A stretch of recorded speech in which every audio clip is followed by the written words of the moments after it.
नमस्कार, city web में एक बार फिर आपका स्वागत है। आपका दिन शुभ हो और मंगलमय हो। इससे पहले अगर आपने हमारे चैनल को सब्सक्राइब नहीं किया है तो आप जरूर सब्सक्राइब कर लें और बेल आइकन का बटन दबाना बिल्कुल ना भूलें। कभी कभी ऐसा लगता है कि जो हमारे पुण्य फल कर्म है उनका फल हमें कब मिलता है। जी हाँ, आज की कहानी हमारे को यही बताने वाली है। एक बार की बात है कि एक सेठ जी थे। ये सेठ जी जो थे, एक बार बस से उतरे, किसी अपने घर जाना था और कहीं बाहर से आए थे, सामान खूब बहुत ज्यादा था। ये सेठ जी बस से उतरे, इन्होंने अपना सामान नीचे रखा और सामान नीचे रखने के बाद इन्होंने इधर उधर देखा कि शायद कोई व्यक्ति मिल जाए जो मेरा सामान पहुंचा दे, कोई मजदूर मिल जाए। जब सेठ जी ने देखा कि एक ही मजदूर था वहां पर, उसको बुलाया, अरे भाई सामान ले चलोगे? तो मजदूर ने बोला कि जी सेठ जी, सामान ले चलूंगा। तो पर मजदूर ने यहां पे एक शर्त रख दी। मजदूर ने बोला कि सेठ जी, पैसे तो लूंगा ही, पर साथ में या तो आप पूरे रास्ते मुझे कुछ बताते चलो या फिर मैं आपको पूरे रास्ते कुछ बताते चलूंगा। सेठ जी ने कहा, वो छोड़, तू पैसे कितने लेगा? तो इस मजदूर ने कहा, जवाब दे दें। सेठ ने कहा, बाद में मत लड़ियो। तो ये बोला कि ठीक है, मैं बाद में कोई लड़ाई नहीं करूंगा, पर शर्त मेरी पहले सुन लो कि या तो आप कुछ ना कुछ बोलते चलोगे या फिर मैं कुछ बोलते चलूंगा। सेठ जी ने सोचा कि ये पूरा रास्ते मेरे को या तो बोलने को बोलता है या फिर ये मेरा दिमाग खराब करेगा। सेठ जी ने कहा कि नहीं नहीं भाई, तू चला जा, तेरी जरूरत नहीं है। सेठ जी खड़े रहे धूप में। जब सेठ जी धूप में खड़े रहे, थोड़ी देर गर्मी हुई, पसीना छूटा, तो सेठ जी ने सोचा कि कोई और तो मजदूर है नहीं, वापिस इसको बुला लिया। इसको बोला, आजा भाई, तू ही उठा दे।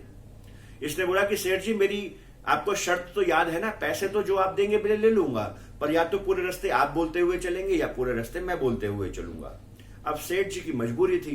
सेठ जी ने बोला, ठीक है, पूरे रास्ते तुम बोलते हुए चलना, मैं सुनता रहूंगा। अब ये मजदूर पूरे रास्ते अध्यात्म की बातें करता चला गया, पर सेठ जी को तो अपना काम निकालना था। जब वहां पे पहुंचे, घर पहुंचे उनके, और घर पहुंच के बरामदे में सामान इस कुली ने उठाया, इस मजदूर ने उठा के रख दिया जमीन के ऊपर। तो इसने मजदूर ने सेठ जी से पूछा कि सेठ जी, क्या आपको याद है जो कुछ मैंने बताया? तो सेठ जी ने बोला, देख भाई, मैं झूठ तो बोलूंगा नहीं, पर मजबूरी वश मैं तू तो बोलता रहा, पर मैंने कुछ सुना नहीं, मैं अपनी ही धुन में था, मुझे अपना काम निकालना था, तो मैंने तेरी कोई बात नहीं सुनी। तो मजदूर ने बोला, ठीक है, पैसे। सेठ ने ये बोलते हुए पैसे पकड़ाए। मजदूर ने बोला कि ठीक है, आपने मुझे पैसे तो पकड़ा दिए, पर आपने मेरी बात नहीं सुनी, ये बड़ी जरूरी बात थी। सेठ ने बोला, मेरे पास इतना समय नहीं है।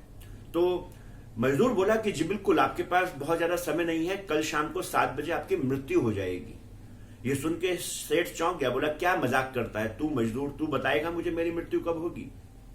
अब यहां पर मजदूर थोड़ा गंभीर हो गया और बोला, सेठ जी, मैं आपको सच बता रहा हूं कि कल शाम को 7 बजे आपकी मृत्यु हो जानी है।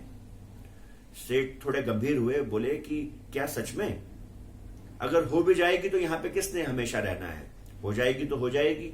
तो मजदूर ने बोला कि चलिए ठीक है, मृत्यु तो आपकी हो ही जाएगी और आप निर्भीक हैं। बहुत अच्छी बात है कि आप मेरी बात को शायद उतना संजीदी से नहीं ले रहे हैं, उतना सीरियस नहीं ले रहे हैं, पर कोई बात नहीं। आप एक बात मेरी याद रखिएगा, जब आपकी मृत्यु हो जाए कल शाम को 7 बजे, उसके बाद जब आपको यमदूत लेके जाएं, तो यमदूत आपसे पूछेंगे कि आपकी क्या इच्छा है, आपको आपके कर्मों का, अच्छे और बुरे कर्मों का हिसाब, कौन सा हिसाब पहले दिया जाए? पहले आपको आपके अच्छे पुण्यों का हिसाब दिया जाए या आपके जो पाप हैं उनका हिसाब दिया जाए? क्या भोगना चाहेंगे? तो आप उनसे बोलना कि मैं अपने पुण्य कर्म को अपनी आंखों से देखना चाहता हूं, पाप तो मैं भोग ही लूंगा। बोले, अच्छा, कि चल देखेंगे। सेठ जी को यह विश्वास नहीं था कि उनकी मृत्यु हो जाएगी, पर अगले दिन 7 बजे उनकी मृत्यु हो गई। जब सेठ जी की मृत्यु हो गई तो उनको सचमुच जमदूत आए और साथ में लेके गए। अब सेठ जी को ये समझ में आ गया था कि वो मजदूर सच बोल रहा था। अब सेठ जी ने सोचा कि क्यों ना, जब उसको इतना मालूम था तो उसकी बात को मान लिया जाए। यमदूत ने ठीक वैसे ही पूछा कि आपको आपके पुण्यों का फल पहले चाहिए या पापों का फल पहले चाहिए? तो सेठ जी ने बोला कि पापों का फल तो मुझे भोग ही लेना है, पर मुझे पहले मेरे पुण्यों का फल देखना है, अपनी आंखों से देखना चाहता हूं। यमदूत ने बोला कि अरे, ऐसा तो कभी कोई व्यक्ति नहीं आया कि जो बोले मुझे पुण्यों का फल पहले देखना है। उसने बोला, ये मेरे बस का बात नहीं है।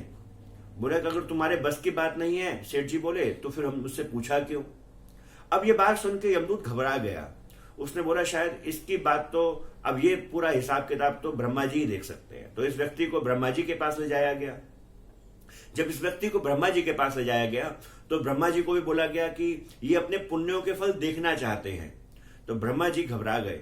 ब्रह्मा जी बोले ऐसा तो कोई भी मेरी पुस्तक में, मेरे नॉलेज में, मेरे ज्ञान में कोई ऐसा व्यक्ति नहीं आया कि जिस व्यक्ति ने ये बोला हो कि मेरे पुण्यों का हिसाब मुझे पहले दिया जाए, यानी कि मेरे पुण्यों को मैं अपनी आंखों से देख लूं।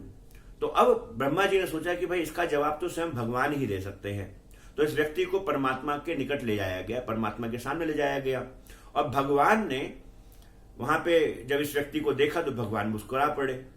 अब ब्रह्मा जी ने भगवान को बोला कि भगवान मेरे को नहीं पता इस व्यक्ति को मैं कैसे इसका इलाज करूं, इसकी चाहत है, ये चाहता है, इसकी इच्छा है कि ये अपने पुण्य कर्मों को पहले देख ले।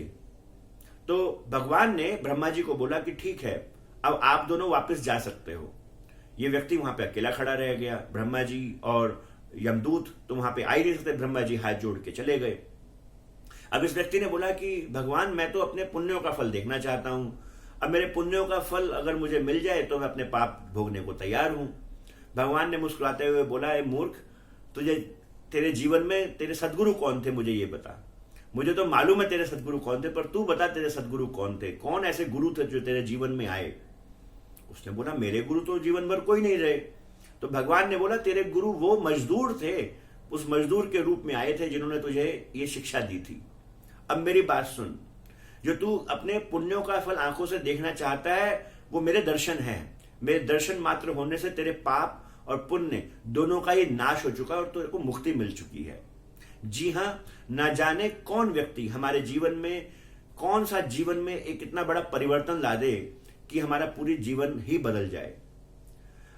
सदगुरु भी हमारे जीवन में किस बहाने से, किस तरीके से आते हैं। कोई ना कोई बहाना होता है जिस तरीके से हमारे जीवन में सदगुरु का प्रवेश होता है। हमें इस बात को बड़े संजीदगी से लेना चाहिए कि जीवन में सदगुरु का प्रवेश हो जाए और सदगुरु कोई ऐसी बात बता दे कि जिससे पूरा जीवन पलट जाए। जी हां, हमें हर व्यक्ति से सीखना चाहिए और सदगुरु के बताए उपदेश को कभी भूलना नहीं चाहिए। आज के लिए इतना ही। कल मिलेंगे आपसे एक बार फिर। कहानी पसंद आए तो शेयर करना बिल्कुल मत भूलिएगा। आप शेयर नहीं करते हैं, शेयर करने से आपको भी पुण्य मिलने वाला है। उन पुण्य फलों का आपको जरूर मिलेगा। आज के लिए नमस्कार।